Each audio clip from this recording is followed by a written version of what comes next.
Hi friends, welcome to Y2K Samayal. இன்னைக்கு நாம பார்க்க போறது ரொம்பவும் சாஃப்ட்டா வாயில வெச்சதுமே கரையக்கூடிய ஒரு ஹல்வா ரெசிபி. அதுவும் உடம்புக்கு ரொம்பவும் ஹெல்தியான பீட்ரூட்டை யூஸ் பண்ணி இந்த ஹல்வாவை நம்ம செய்ய போறோம்.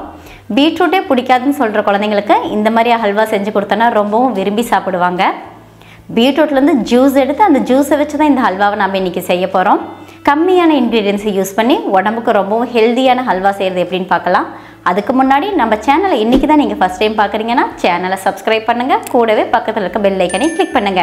இப்போ வாங்க அட்டகாசமான ஹல்வா செய்யறது எப்படின்னு பார்க்கலாம்.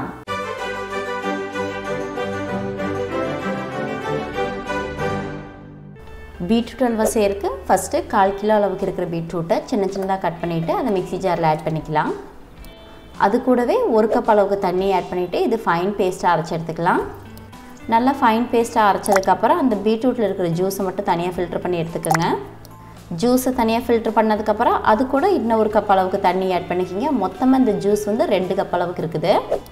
ஜூஸு ஒரு பேனில் ஆட் பண்ணதுக்கப்புறம் அது கூடவே 1/2 கப் அளவுக்கு சர்க்கரை, 1/2 கப் அளவுக்கு கார்ன்ஃப்ளவர் சேர்த்து நல்லா மிக்ஸ் பண்ணி விட்டுக்குங்க.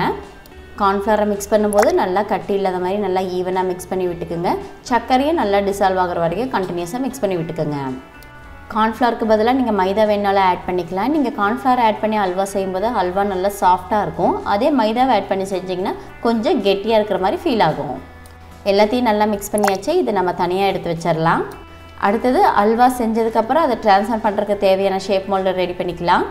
இந்த மாதிரி ஒரு ஷேப் மோல்டில் லைட்டாக கீ அப்ளை பண்ணிக்கலாம். அதுக்கு மேலேயே சின்னதாக கட் பண்ண நட்ஸ் ஆட் பண்ணி விட்டுக்கலாம்.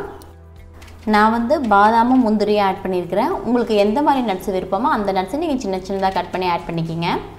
ஏன்னா நம்ம ஹல்வா ரெடி பண்ணதுக்கப்புறம் ட்ரே வந்து நம்ம ரெடியாக வச்சுருந்தா தான் ஹல்வாவை நல்லா சூடாகவே ட்ரான்ஸ்ஃபர் பண்ண முடியும். அதுக்காக தான் ட்ரேயை ஃபஸ்ட்டு நம்ம ரெடி பண்ணி வச்சுக்கிறோம். அடுத்தது நம்ம அல்வா செய்ய ஆரம்பிச்சிடலாம். ஆல்ரெடி நம்ம மிக்ஸ் பண்ணி வச்சுருக்க மிக்சரை இப்போ குக் பண்ண ஆரம்பிச்சிடலாம். குக் பண்ணும்போது ஃபஸ்ட்டு அடுப்பை ஹை ஃப்ளேமில் வச்சு குக் பண்ணிக்கிங்க.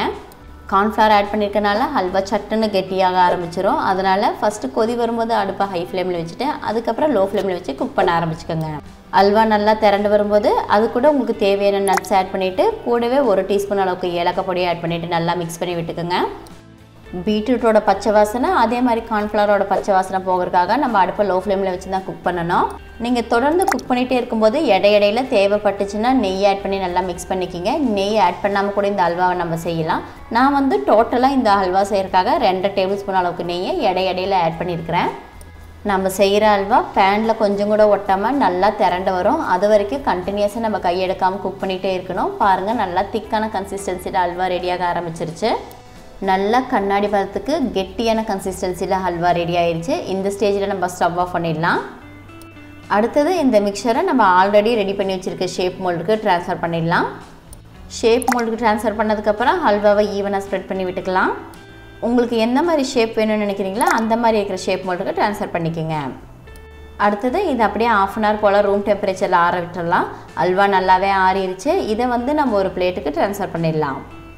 ட்ரேலேருந்து ரிலீஸ் பண்ணுறதுக்காக எட்ஜஸ் எல்லாம் கையை வச்சு ஒரு டைம் நல்லா பிரித்து விட்டுருங்க. அடுத்தது உங்களுக்கு எந்த பிளேட்டில் வேணும்னு நினைக்கிறீங்களோ அந்த பிளேட்டுக்கு ட்ரான்ஸ்ஃபர் பண்ணிவிடுங்க. ட்ரேயில் கொஞ்சம் கூட ஒட்டாமல் ரொம்பவும் சூப்பராக சாஃப்டான ஹல்வா ரெடி ஆகிடுச்சு. இதை வந்து நமக்கு எந்த சைஸில் வேணுமோ அந்த மாதிரி சைஸில் கட் பண்ணி எடுத்துக்கலாம். நான் சொன்ன கன்சிஸ்டன்சிலே நீங்கள் ஹல்வா செஞ்சிங்கன்னா இந்த ஹல்வாவை 10 நாள் வரைக்கும் அப்படியே வச்சு சாப்பிட்லாம். ஏர்டைட் கண்டெய்னரில் யூஸ் பண்ணிக்கிங்க. அப்போ இது வந்து 10 நாள் ஆனாலுமே ஸ்பாயில் ஆகாது. அதே நீங்கள் ரெஃப்ரிஜிரேட்டரில் வச்சு சாப்பிட்றதா இருந்துச்சுன்னா 15 நாள் வரைக்குமே சாப்பிட்டுக்கலாம். ப்ரிசர்வேட்டிவ்ஸ் எதுவும் சேர்க்காத உடம்புக்கு ரொம்பவும் ஹெல்த்தியான ரொம்ப சாஃப்டான பீட்ரூட் ஹல்வா ரெடி.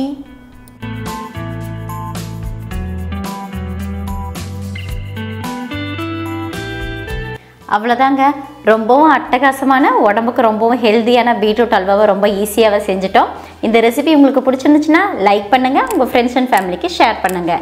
இந்த ஈஸியான உடம்புக்கு ரொம்பவும் ஹெல்த்தியான ஹல்வா ரெசிபி நீங்களும் செஞ்சு பார்த்துட்டு எப்படி இருந்துச்சுன்னு எனக்கு கமெண்ட் பண்ணுங்கள். மறுபடியும் இன்னொரு ரெசிபியில் பார்க்கலாம். அது வரைக்கும் பாய்.